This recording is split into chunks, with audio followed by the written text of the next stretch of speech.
Quade casa habiti quoque reliquos gallos virtuta praecedunt. Oh, there's a verb.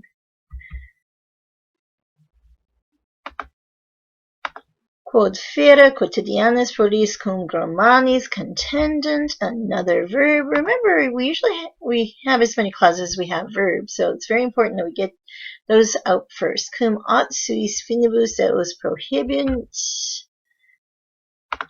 aut ipsi in eorum finibus bellum gerunt. Quade causa is a prepositional phrase, and it's a prepositional phrase that, if you translate it literally, doesn't make a lot of sense, but we usually translate it for which reason. Helveti is our subject for this section, so we'll color that yellow. And reliquos gallos is our direct object. And virtuta is a prepositional phrase. It's the ablative. If there's no preposition, you supply one.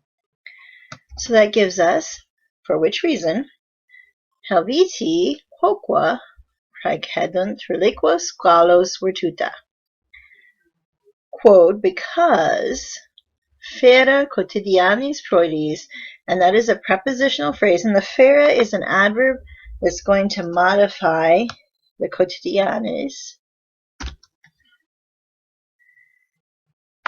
And we'd preface that probably with in fere quotidianis prodis cum Germanis contendent. And the subject's right there at the end, the nt ending.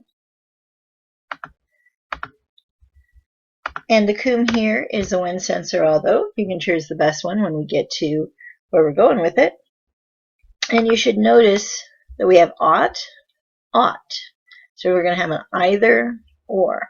So cum either prohibent, there's your subject, the nt there. Eos is your direct object. And suis finibus is going to be your prepositional phrase. When, since, or although, either they prohibent eos from suis finibus, ought, or ipsi is your subject. Gerunt bellum in eorum finibus. And this tells you where they fight. Fere quotidianis prodis.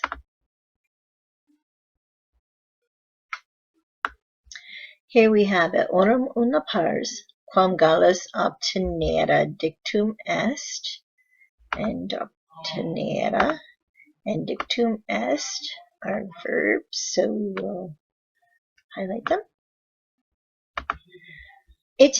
Initium capit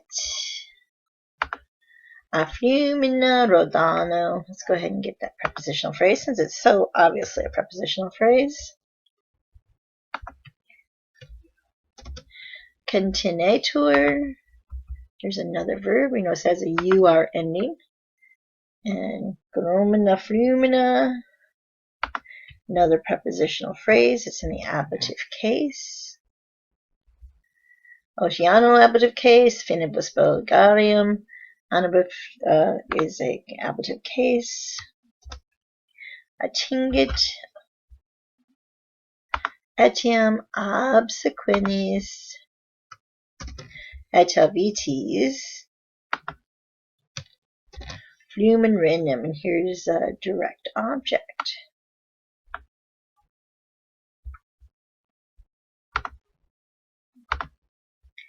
What are to get? We want that red for a verb. Where to get?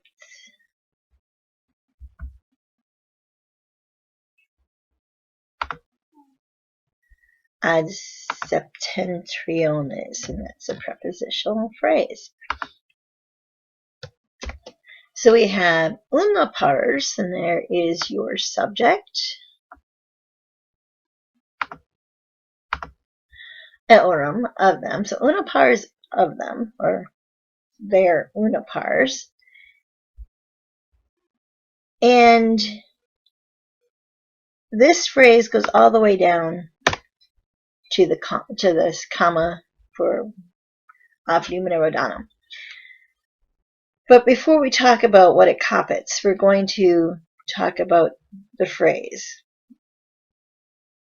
We have dictum est is your next verb. Quam dictum est, which has been said, Gallos obtinata, the Gauls obtinata. This is a reported speech or indirect speech, whichever one you want to call it. So we have una pars of them, which has been said that the Gauls possess. Capit initium, here's your direct object. Flumina rhodano. Continetur, and here we have the subject, it, with that tour ending right there. It contenitur by the Grumina, Flumina, Oceana, Finibus, Belgarum. And these are the people. Finibus of the Belgae. That finishes that clause. Next we have intigent etium. The flumen renum obsequenis et habitis. So we have, it'll read that word quite well. Intigent etium obsequenis habitis flumen renum. Or the other way around. Flumen renum obsequenis et habitis.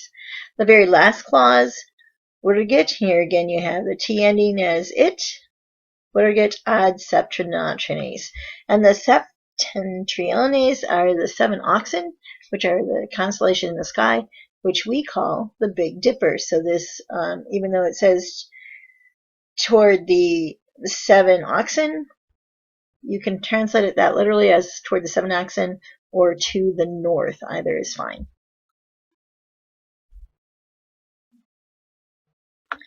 Here we have orientur as our first verb. Pertinent ad imperium partem fluminis reni spectant is our third. So we have 3 clauses. Belgae is a subject.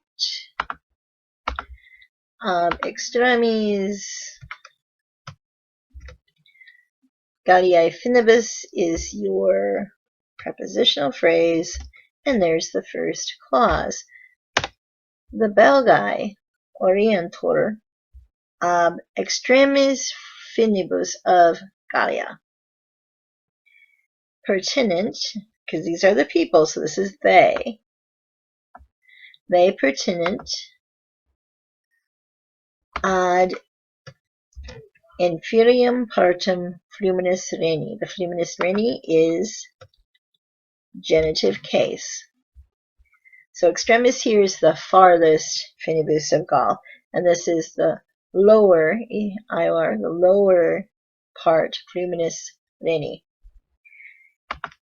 Spectant, and there again NT is your subject.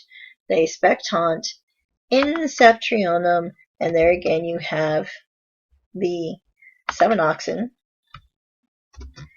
At orientem solum, and this is the rising sun, because here we have a rise. Here's the rising sun. So here's septrionum is the Big Dipper to the north. The rising sun is in the east, so in the northeast. Or in, you could say, if you're going to use spectant, on the 7 oxen and the rising sun.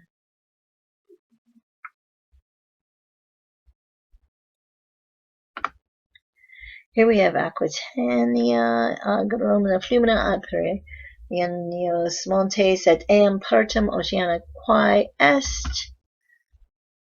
ad Hispaniam pertinit. Spectat inter occasium solis et septenarius. So let's go ahead and put this in parentheses, since this whole last thing is a prepositional phrase. Between, this time it's the setting sun, occasium solis et septenarius, the 7 oxen. Aquitania is our subject. And we have a prepositional phrase, agrumna flumina. And then we have ad Pyrenos montes et eam partem oceani qui est ad Hispaniam. So this is actually where the prepositional phrase ends. And inside the prepositional phrase, we have a clause. We have a relative clause, the qui quae quod. So Aquitania pertinit from the Garona Flumina to the Pyrenus montes et eam partem oceani. And here's a genitive, that part of the ocean, quae, which est ad Hispaniam. And here you can just use at for Hispaniam. Spectat, the T here tells us it spectat inter occasium solis, the setting of the sun, and septenarius, the 7 oxen, the north. So this would be northwest.